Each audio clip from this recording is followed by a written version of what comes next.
ya usalama bado imewekwa katika miji mikubwa, kama wananchi wengi wanaendelea kukaa karibu na maeneo ya kujificha kutokana na hatari ya mashambulizi ya ghafla. Moja ya mambo yanayozua wasiwasi mkubwa duniani ni tishio la Iran kufunga njia ya mafuta ya Strait of Hormuz.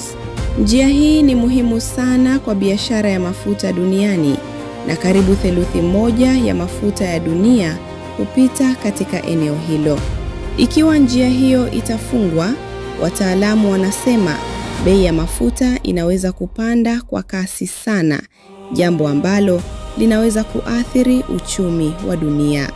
Wakati huo huo, kundi la Hezbollah kutoka Lebanon ambalo lina uhusiano na Iran limeanza pia kurusha roketi kuelekea Israel. Israel imejibu mashambulizi hayo kwa kufanya mashambulizi ya anga katika maeneo ya kusini mwa Lebanon, hali ambayo inaongeza hatari ya vita kuenea katika nchi nyingi zaidi. Katika maendeleo mengine makubwa ya kisiasa, Iran sasa ina kiongozi mpya baada ya kifo cha Ali Khamenei, ambaye aliongoza nchi hiyo kwa zaidi ya miongo mitatu. Kiongozi mpya Mojtaba Khamenei sasa anaongoza taifa hilo katika kipindi hiki kigumu cha vita.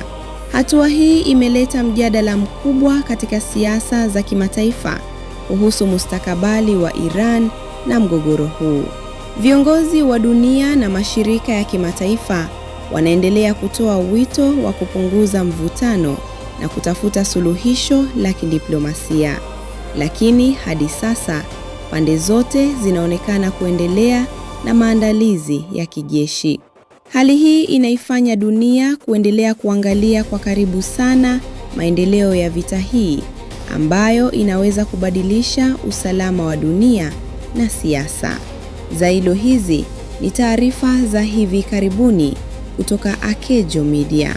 Kwa habari zaidi za kimataifa, tafadhali like video hii, subscribe kwenye channel ya Akejo Media na usisahau kushare ili wengine pia wapate taarifa sahihi. Hii ni Akejo Media, tunakuletea habari zenye ukweli.